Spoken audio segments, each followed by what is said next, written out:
Chapter 45. Home late. Just like a petrol tank when she's reading low, was the Cuddy's way of telling it, even though the only tank he knew was the barrel of water at the side of his shanty. Seamie's cause fitted the bill nicely. The poor of the parish were sick to death of giving alms to Africa for so-called orphan blacks that would see little of it after the self-appointed dictators like Lumumba and his murderous military had siphoned it away for their nefarious purposes. The Congo was a case in point. Not only did Ireland pour millions in aid there, she could ill afford it, but lost many of her finest in defending the indefensible in the killing fields around Leopoldville and Brazzaville.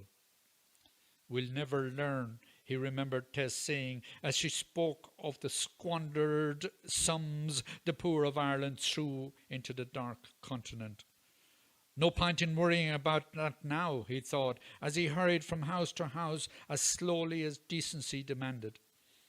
It was dark as he turned into the yard, but his arrival didn't go unnoticed by Shep, who, trained not to give the game away, showed his delight at his master's return by a furious tail wagging as he hared around in circles. Rex missed nothing either. The soft glow of a sweet afton caught Seamie's eye as he wheeled his bike into the turf shed. You've been gone a good while, young man, he half chided as he put his hand on the boy's shoulder.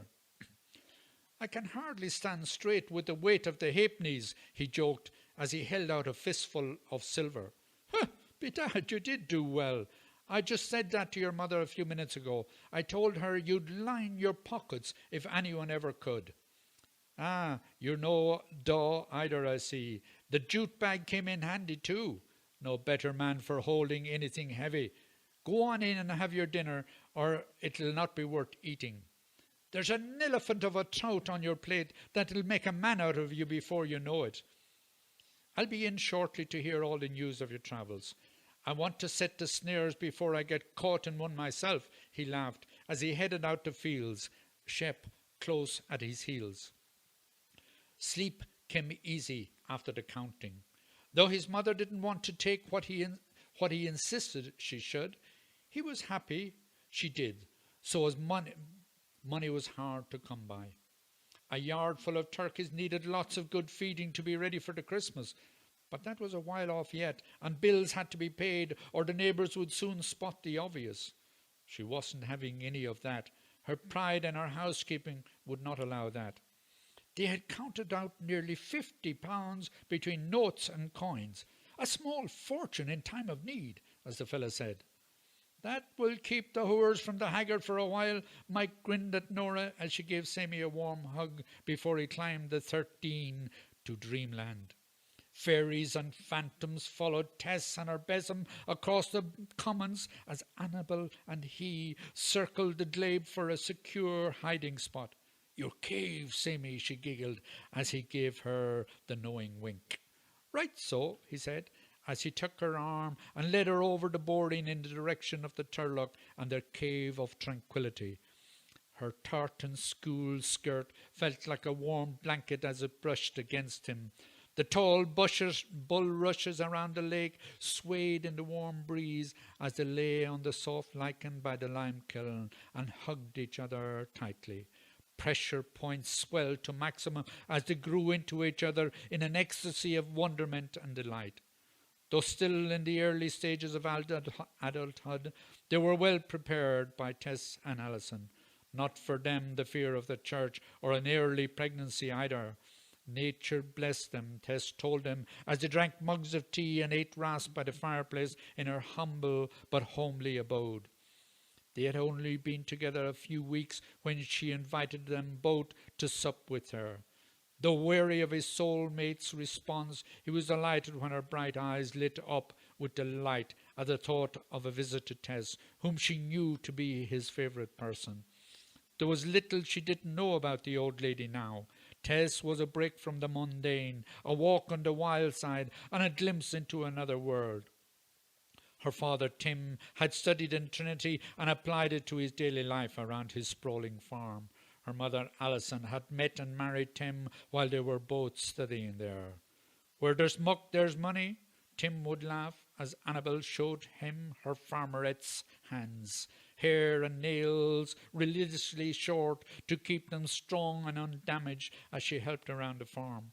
It didn't take from her fine figure or fair face as she grew into puberty in the same form as her mother, strong good looks, clear complexion, fair hair and deep blue eyes.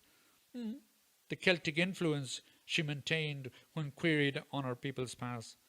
That fecking cock was his first thought as the rooster entered his dream and propelled him back on terra firma. It seemed so unfair. How could such an earthy yet saintly soul pass away so quietly?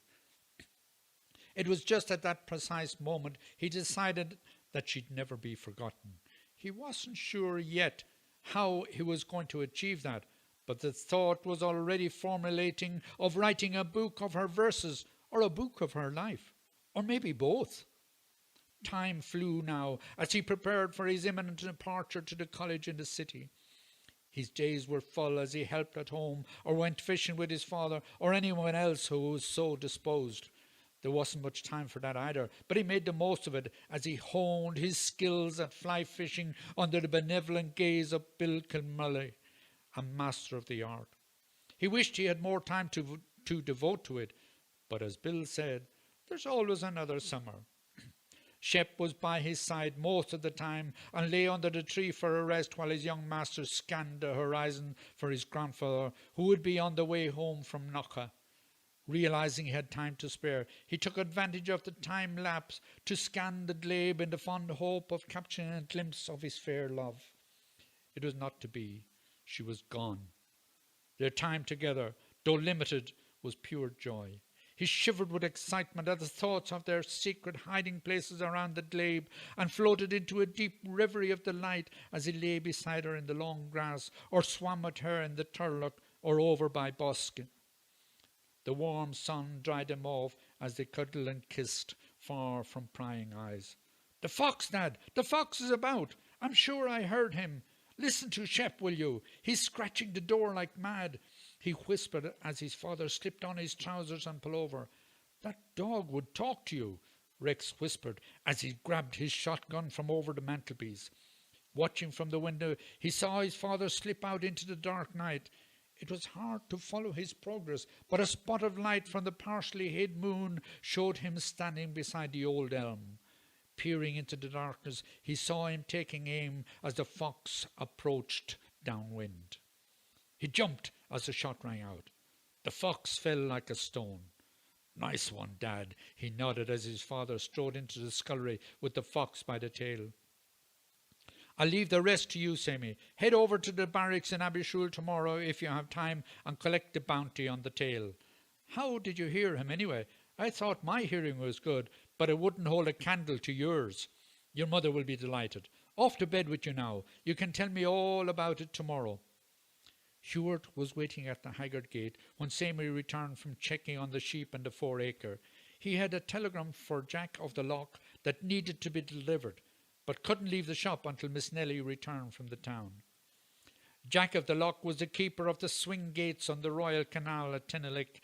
His neat little cottage beside Loch's Bridge was owned by the Royal Canal Authority and was set back beautifully into the side of the hill, more like a cave house than anything else.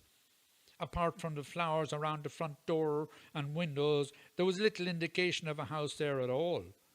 Theirs was a difficult subsistence on the meagre pay that Jack received from the Canal Authority, but they managed to make ends meet by selling homemade produce to the bargemen, ferrying barrels of stout from Guinness's brewery to the various licensed establishments around the Midlands. Jack's wife, Mona, sold homemade country butter, big fresh hen and duck's eggs, all kinds of vegetables, and a rich array of jams and tarts to the bargemen as they dallied while Jack operated the heavy mechanism of the big lock gates. Their return trip provided a double whammy for Mona as the bargemen loaded up with the much sought after Black Midland peat for the return trip to the capital. Though Jack was a teetotaler, the odd barrel of porter invariably ended up in the lockhouse, where it could be dispensed at a reduced rate to the locals, thereby turning the house into a popular little shebeen. Likewise, many's the bottle of his fine peat distilled poteen found its way to the parlours around Portobello in the rat mines area of the city. Jack often said that if it wasn't for the long acre, there'd be nothing to feed his few cows on. There were many who were worse off than him, but they got on with life instead of complaining about it. As he returned home, he saw his mother chatting at the front gate. It was Biddy, one of his favourite people in the entire area. He often dropped in on her on the way home from serving at the devotions and loved her ribald chats as well as her lovely daughter, though in a more platonic way because he didn't want to offend her or his soulmate Annabel. Nevertheless, it was another learning curve for him, as mother and daughter were equally interesting in a very physical way. Tess had told him about Biddy's hospitable ways and how she often invited people in for a cup of tea and a sandwich or whatever they'd fancy. He was amused at the list of names that Tess mentioned by way of explanation, but didn't give it much thought until one day he was passing their house after dark when he spotted Johnny No Better Bucalero's bike hidden behind the azalea bush. Wondering why the bike was there, he walked round the house to investigate. Spotting him standing by the back window with his tool in his hand and a face like a beetroot made him even more curious, especially as he appeared to be getting it hard to breathe. He thought he might have been attending to nature, but it was a strange place to be doing that. Despite the delicacy of the situation, he decided to ask him if he was all right, or should he go in and get Biddy for him. You'd think he was after getting a root up the arse, the way he jumped back with fright. What the fuck was all he could say until he got his breath back. Were you spying on me, Seamie, or what? He asked as the sweat bubbled on his forehead. Not at all. I thought you were checking if the girls were okay or something. But sure, you might have gone in and asked them, seeing you came this far, he answered. I'll do that straight away, he replied as he made for the door. Don't say I was having a piss under the window or they'll make a laugh out of me, he pleaded as Seamie walked out towards the front gate. Strange place to have a pee, he thought.